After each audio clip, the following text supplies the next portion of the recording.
Sarah, how would you describe yourself and your life before everything changed? Nerves, wondering what the next thing was going to happen would be. I lived with the post-separation abuse for so long, it kind of became the norm.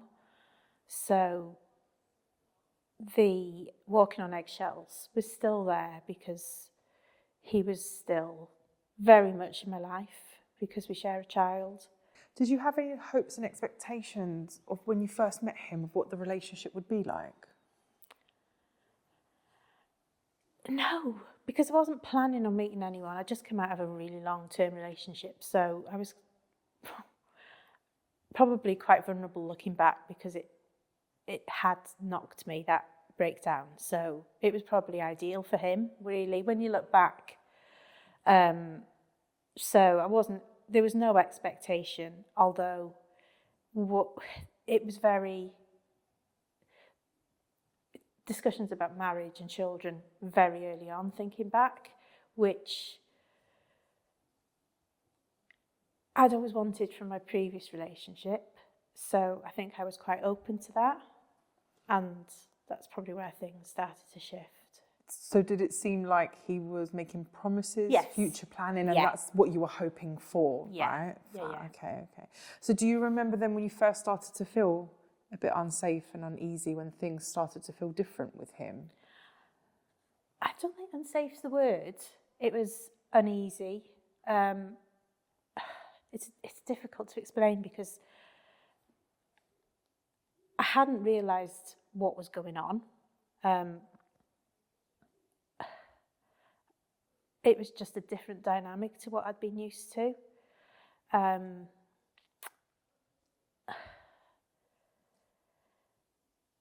It just became more and more, again, walking on eggshells. The down moments became a lot more than the up moments.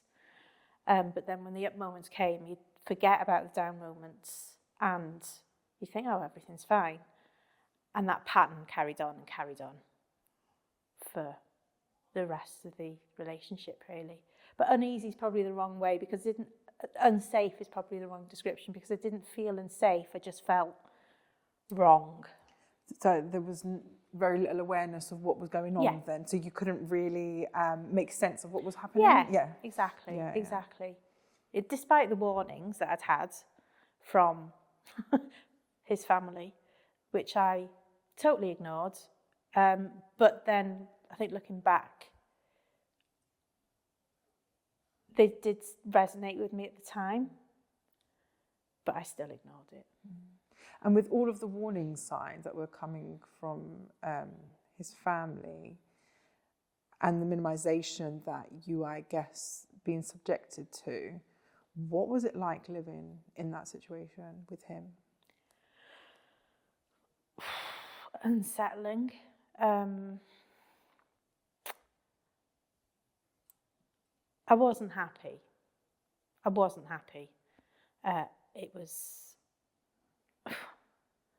There was no fun in the relationship. It was very much on his terms. We didn't have a laugh. We didn't share jokes. And as I'm saying this now, I'm thinking, what on earth was I doing? But you do. I also got pregnant quite early on as well, so added that to the mix. Things became a lot more serious quite quickly.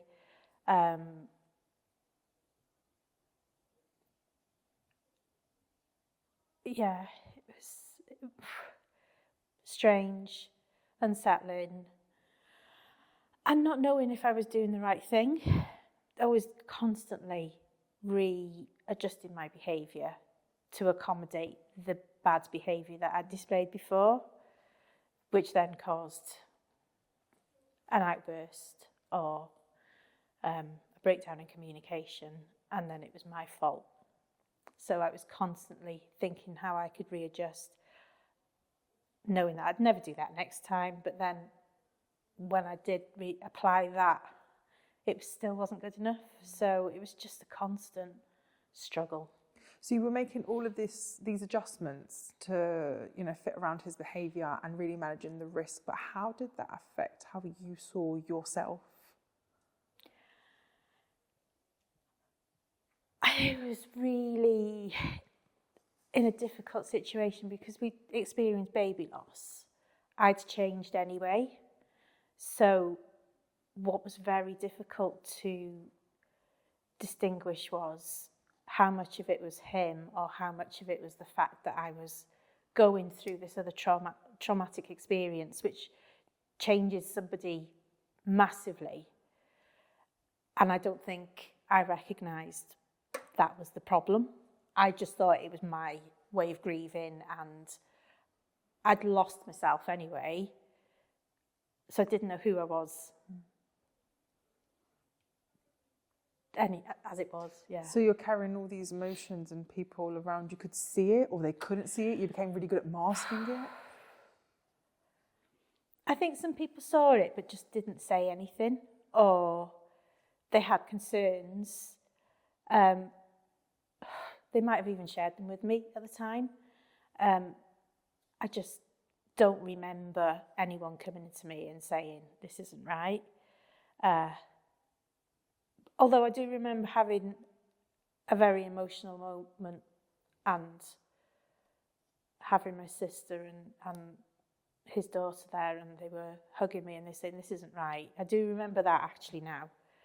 But you just carry on, it's life, You're mentioning about how there were so many warnings coming from people around him and who knew him. So this wasn't so much a case of people not believing you, which often happens to victims, right? So it's more like you didn't believe it yourself, for yourself. Yeah. I didn't think I'd ever be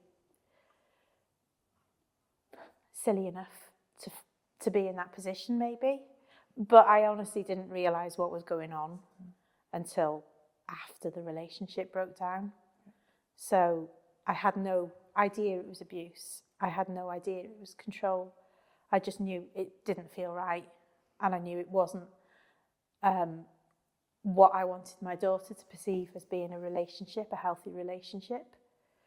It was getting more and more argumentative and loud. And I think having her there, even though she was a baby and wouldn't have known, arguing in front of her, raising voices, it was just not what I wanted for her. And I think that brought in another dimension to the whole situation. You didn't recognise yourself as a victim? Nope. No. Why do you think that is? Didn't realise what was going on. Didn't have a clue. I'd never looked into it. I'd never known anyone to go through it. I think I was always also under the illusion that it meant that somebody had punched someone. So I didn't realise that it was other elements of abuse that were just as bad. Are you able to look back in hindsight now and pinpoint the ways in which he did try to control you, your choices, your voice, your body? Yeah. I did a freedom program, and that obviously goes through the abuse cycle. And there was elements in there that I completely recognised. And I'm probably very open to it. Just like, oh yeah, that's gaslighting. But yeah, I now, with retrospectively looking back, absolutely. Do you recognise then now where you started to lose that autonomy and agency in yourself? Tell me a little bit about that. It took a long time. So, do you mean while I was still in the relationship, or? Yeah, if you look back now in hindsight, Yeah. do you recognise when it happened? Obviously, you didn't recognise it in the relationship, but now in hindsight, can you see? Well, actually, I did recognise it at the time. There was an incident where I'd gone out. When I said gone out, I'd gone to a friend's. We were sat in a house, having a girly night, a couple of bottles of wine, and then the same pattern appeared that we'd had every time I'd wanted to go out. Yeah, no problem, you go out, you enjoy yourself. Whilst I'm out, the messages start. And I think they started quite early on in the evening, when you're home. And then it escalated to, she's missing you, she wants you home, trying to pull on my heartstrings.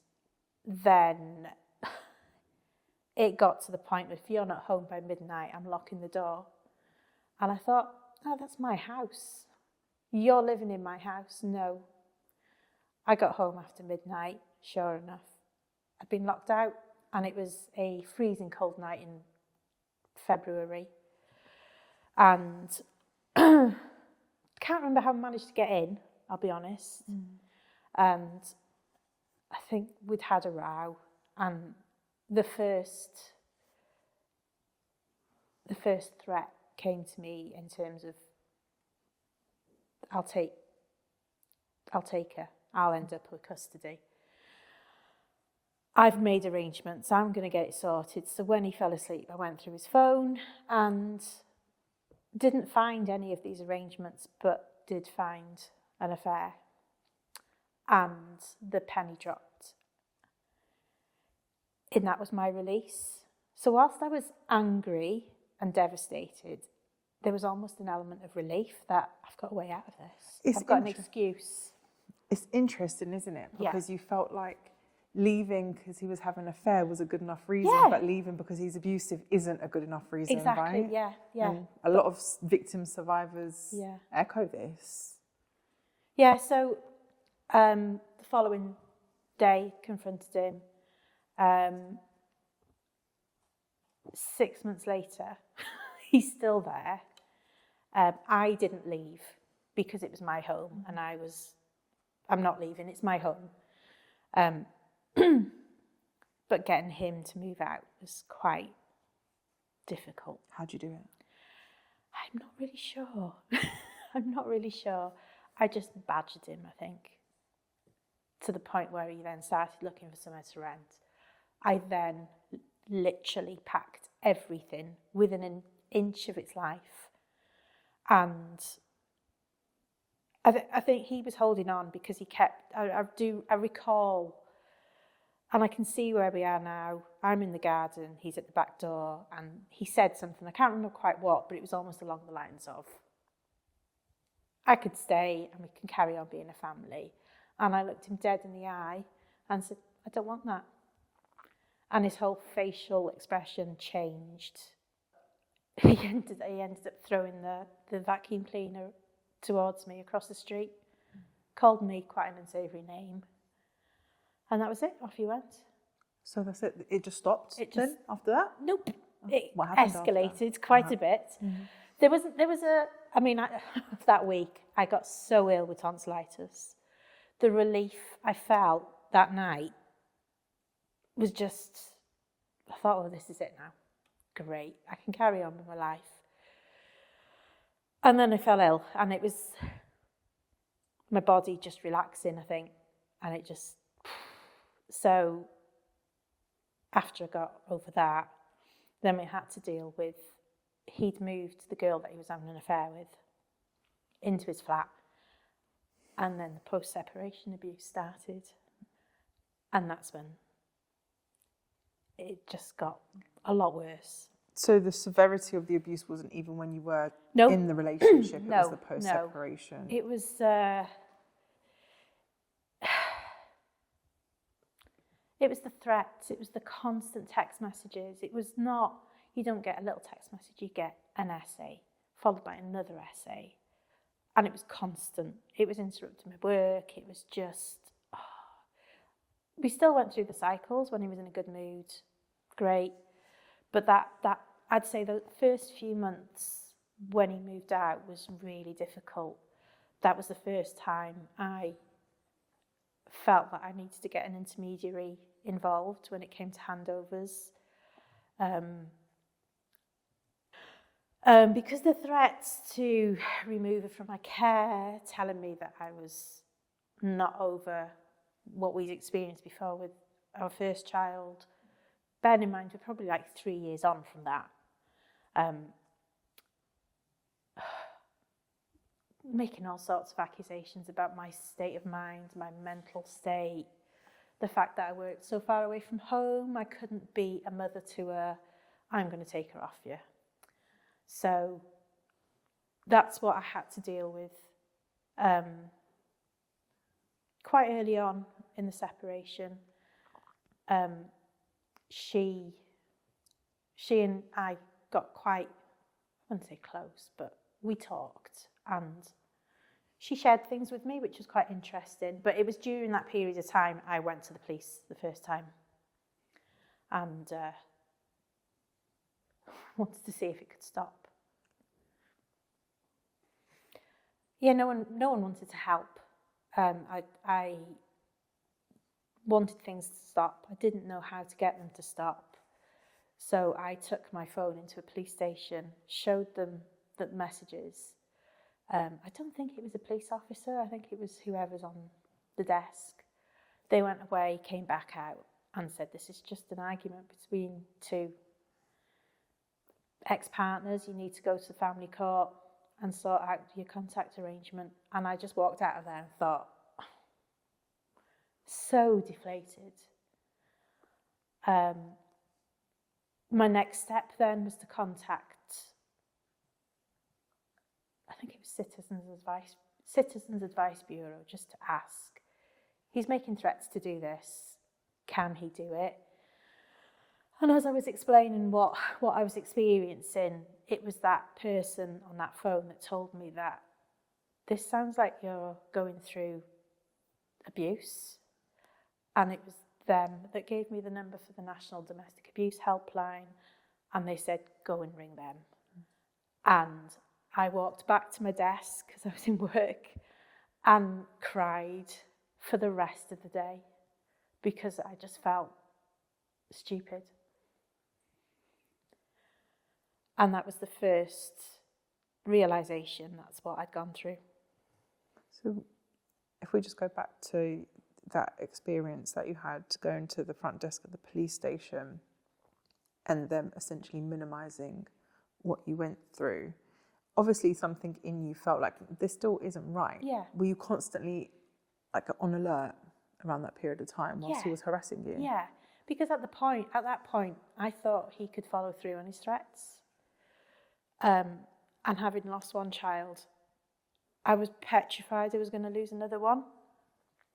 So the advice I was trying to seek was more to get an answer on that than anything else.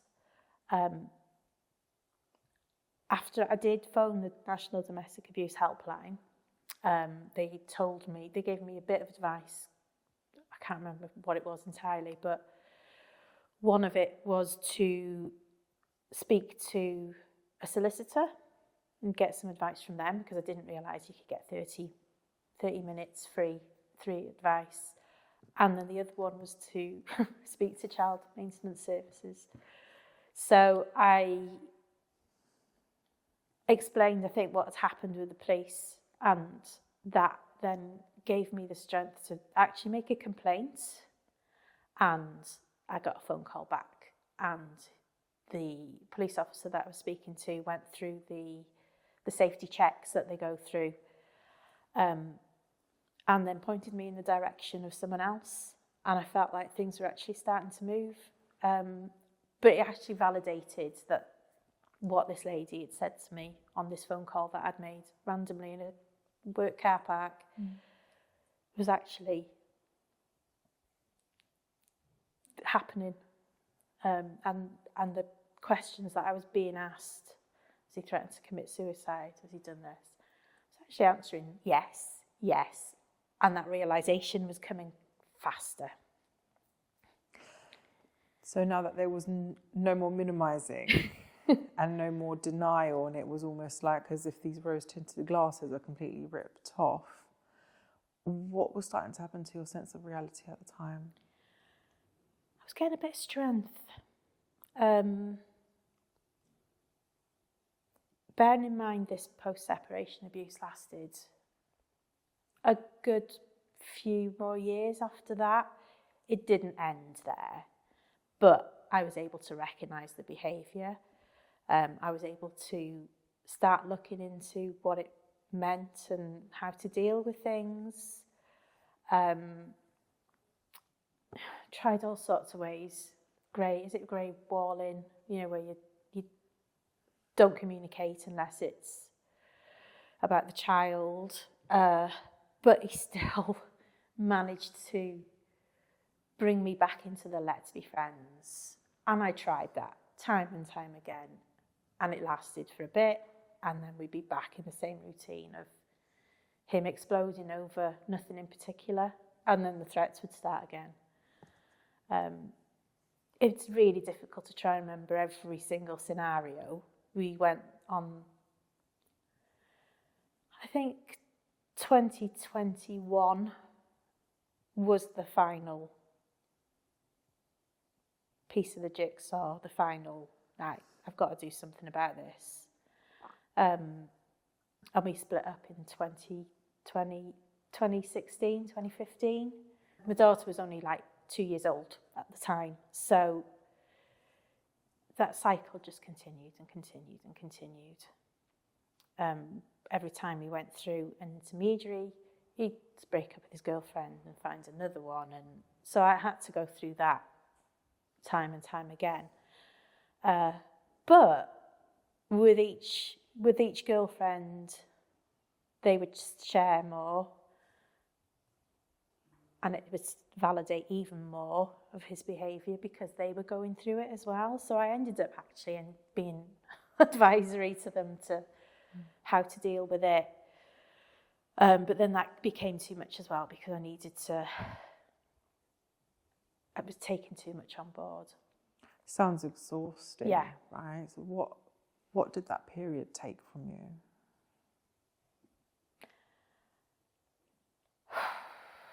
I think my biggest regret is not being able to enjoy those first 8-9 years to the full extent that I could have. When you think how much you experience as a mum during that time, don't get me wrong, I've loved it, but he's still taken away elements of it from me. And I can't forgive him for that. Do you know what parts of yourself you had to shut down in order to survive? Because you're talking about, I wanted to have been able to enjoy it. Can you tell me a bit about what you had to do in order to survive that? It was really difficult. I'd be so triggered, and it was getting to the point where I was finding it very difficult to hide that trigger reaction.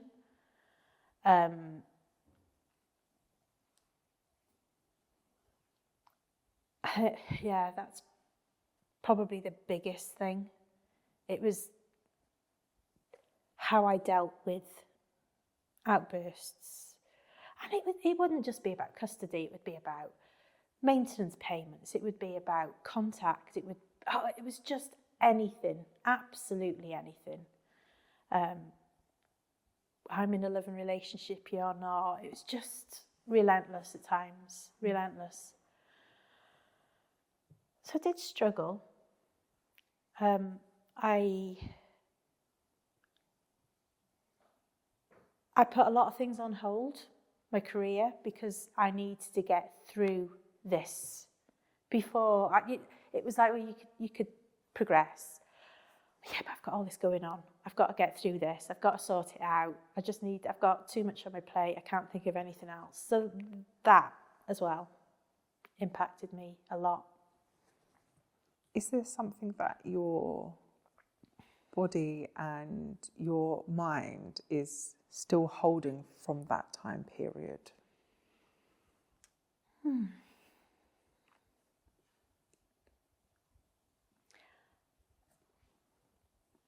No, in all honesty, I don't think so. There are little triggers. Well, no, because I don't have contact with him now. So it's a different life.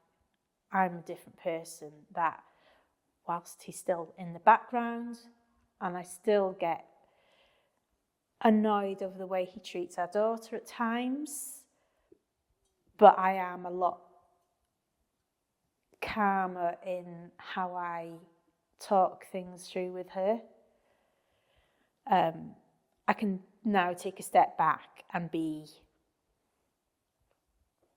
a lot nicer in given the situation than I probably should be, for her sake, because he's still her dad, and she still thinks the world of him, and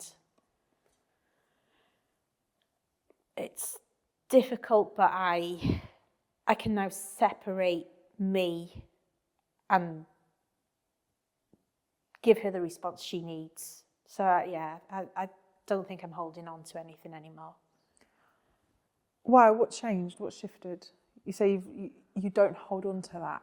What did you do in your journey? Well, I ended it. I found a way out, which was not the easiest, but I am extremely lucky in that I was able to end it legally, which a lot of women can't and are still in that position. So I'm very lucky in that respect, although I didn't think it at the time. The harassment escalated. The police actually took notice. He got charged. We went to court. I gave evidence. He was found guilty. And now I've got a lifetime injunction. So it was almost like the chapter had closed. He wasn't there. He wasn't texting me. And I think that was the shift. We'd been through lockdown. It was so stressful for everybody. I perhaps reacted with fear, given nobody really knew what was going on. I wanted to keep her safe. He wanted to take her out here, there and everywhere. So we had that challenge. And then a few arguments and actually him moving back into the house for a period of time was probably the shift that I needed, although I didn't need it, if that makes sense. He'd split up with his girlfriend, needed somewhere to stay for the night. I said, yeah, for the night, that's fine. And I think he was there a month later. But the old patterns were developing. He was bringing his other daughter over. I was looking after both children on his weekends with them. And I had enough. The person I was when that was happening in the relationship is no longer the person I was when he was trying to do it then. And I could see myself slipping back, and it scared me. So I took action and I took control, and I told him to go. He didn't take that particularly nicely. And then there'd been an argument over, I don't know, mixing with other people. I can't remember what it was, but I blocked him. And I hadn't blocked him. In the whole time, I just blocked him. And that in itself was like, I don't have to listen to it. I don't have to listen to the phone beeping. I can move on. What actually happened was that escalated his behaviour, and that's when he took real offence at being blocked. Came down. We had to hide in the bedroom. He was screaming and shouting outside, let the tyres down on the car. The police weren't really that interested because it was just a one-off thing. But he then continued, and then the police actually then went, this is repeated behaviour, we're seeing a pattern. And that's when everything started with the whole case moving on. There was so much minimisation, and a lot of this was put down to just two exes arguing over maybe visitation or just being petty, right? And that happens a lot in post-separation. tell me, what are the things that you wish people understood, especially like the frontline agencies, like the police, social services, what you wish they understood about the worst parts of post-separation abuse and what post-separation abuse really does to victims?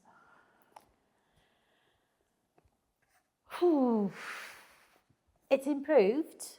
When you think that first visit to the police station was back in 2015, and I think the coercive control laws had just come into play, so it was very early days, compared to how I was treated. A couple of years ago, the police officer I had was fantastic. I think the in isolation, one issue, one incident looks like nothing. But you put all those together and it can break people. And they need to look at the bigger picture, not just an isolated, he put the tyres down on my car. I was lucky that he carried on, but he could have stopped and that wouldn't have gone any further. And it's still, I've still given feedback when I've had to go to the police about times where I think he's broken the injunction, and things haven't gone any further. But I have given feedback that this is why people don't come forward, because they don't think things will happen. Was it a surprise to you at how they treated you or the case every time you did call to report? During the case, pleasantly surprised. I felt like I was actually being listened to. They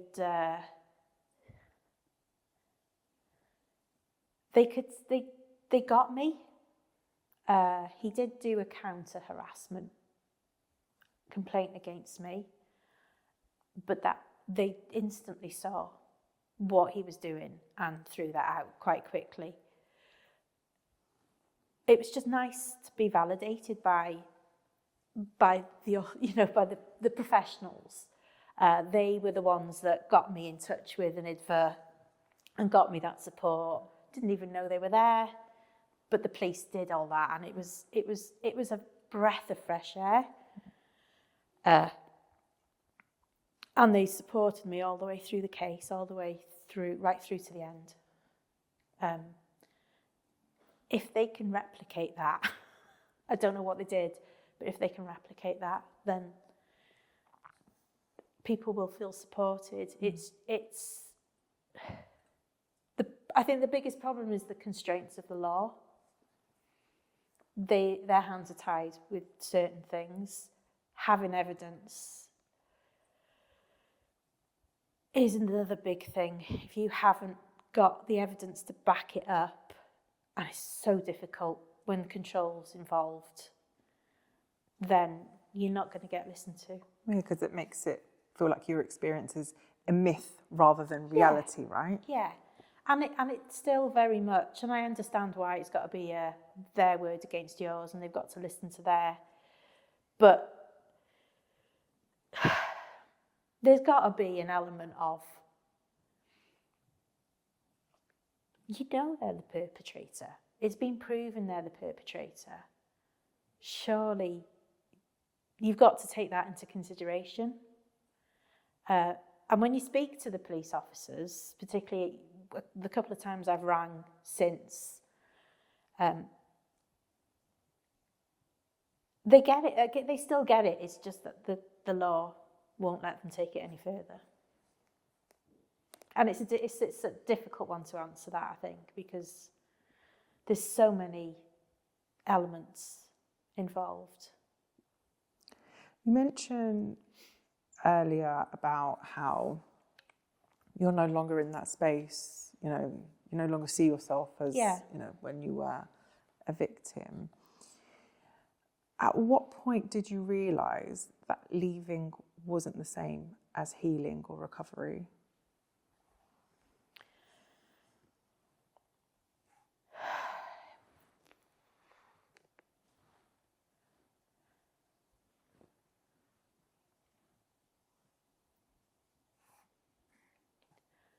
the passage of time from...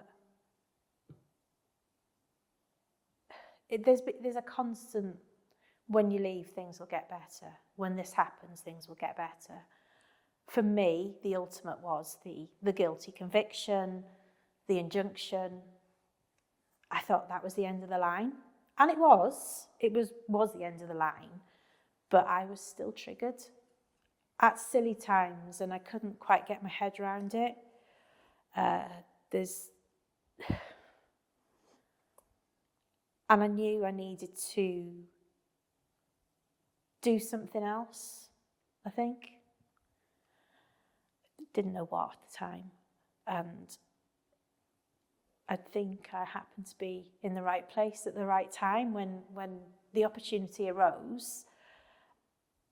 But I also made sure that I still remained educated. I did the freedom program. I did all that. I wanted to understand why things had happened. I think the next stage, and it was like probably about 12 months after I thought things would be done, it then shifted from why was I still feeling like this? And it wasn't all the time. There was just little snippets of how I reacted to certain things and my reaction to certain things. And I'd be like, I think when I mentioned before about how I deal with my daughter when she's talking about her dad, I was still dealing with it with anger. And it was really, really hard to try and separate me and my experience from giving a sound advice that was not sounding like it was one-sided. So it was just a gradual, natural realisation.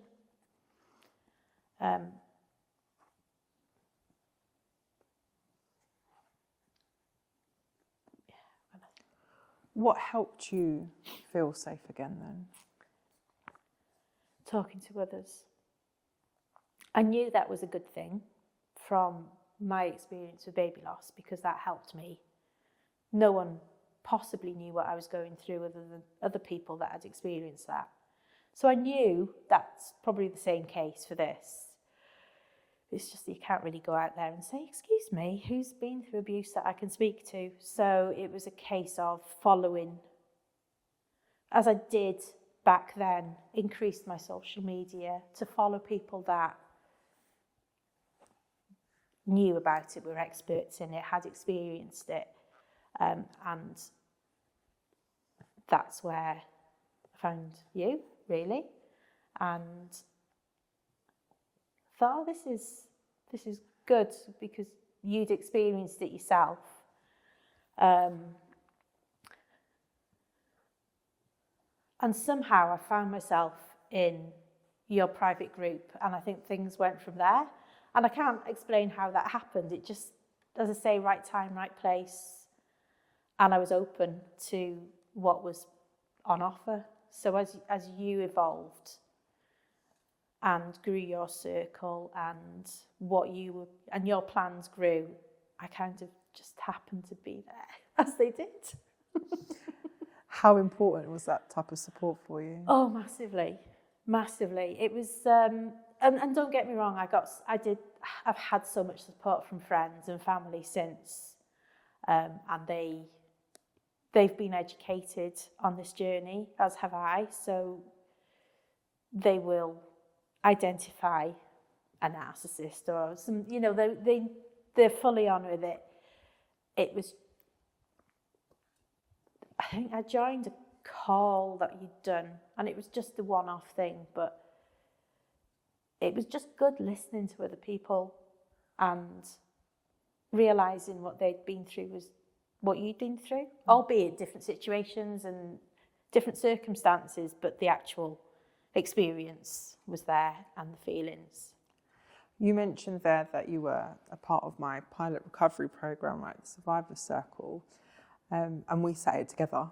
Yeah. Guinea pigs in my own pilot, right? Learning together. You mentioned about being in my support groups, and you were actually a part of my pilot recovery program, right? The Survivor Circle. Can you tell me a bit about what you found the most useful going forward and how you navigate your life now as a survivor that we did on the program? I don't think it's anything specifically. I will be totally honest, when I joined the calls, there was an element of me thinking, might get something out of this.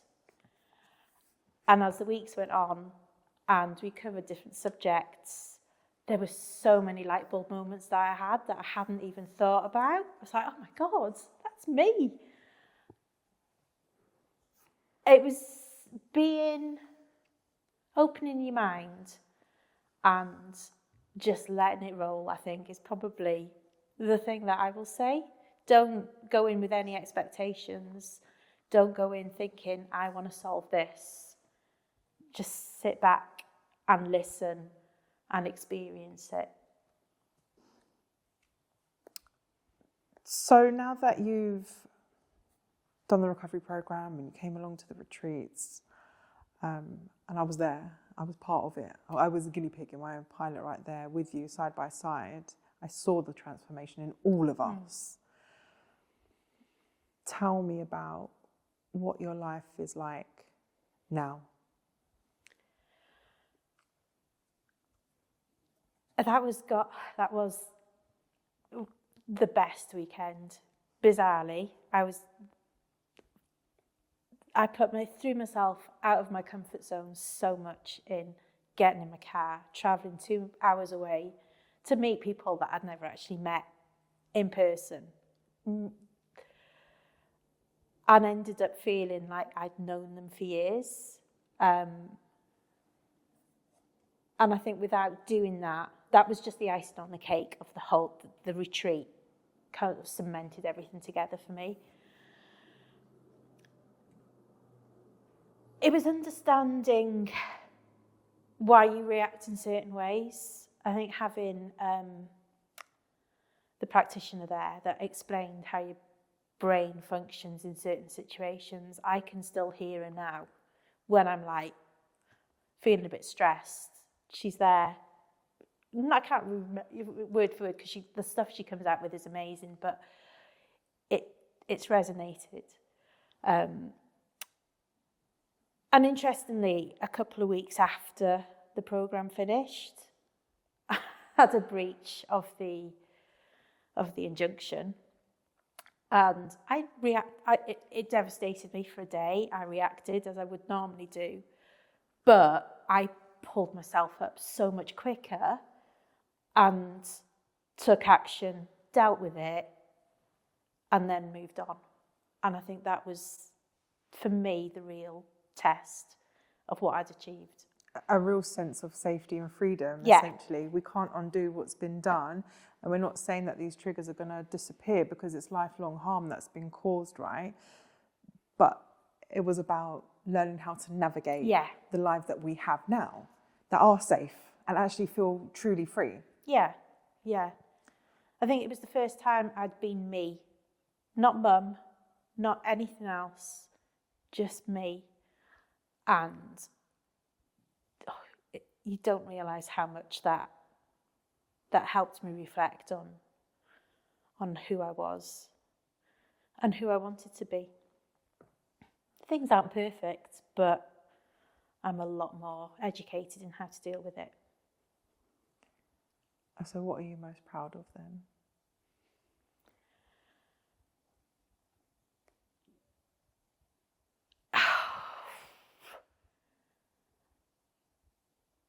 Where I've got to. I don't think there's anything specific, just where I've got to. The path I've been on, I wouldn't have wished on anyone. I wouldn't have wished on myself. And bizarrely, I don't regret it because otherwise I wouldn't have my daughter. But I'm proud of who I am today. And I got my career in play. I got a better job. So everything that I needed to do, I did, eventually.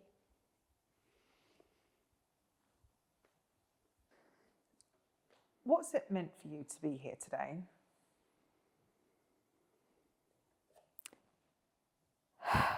Being able to share my story in an arena that I've never actually done it before. I've shared it in groups and in sessions and online, but not in this kind of setting at all. And I just want to get out that it can get better and you can get through it, as hard as it seems, and talk to someone. And that's the message I want to get across. Talk to someone. Even if it's not going to do anything in that immediate moment, just make someone else aware that no matter what, you're not entirely happy and something's not right. Just to get some help and somebody there to support you through it. But yeah, I just want to be able to say it can be okay.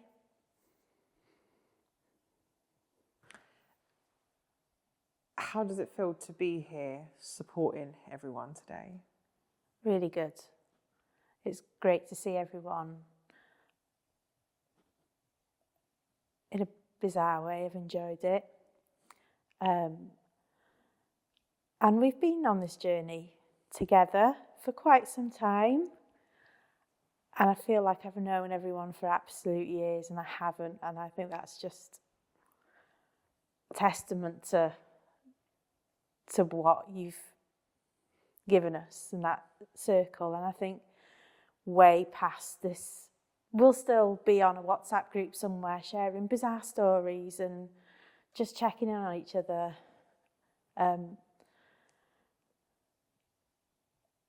It's just great to see everyone again.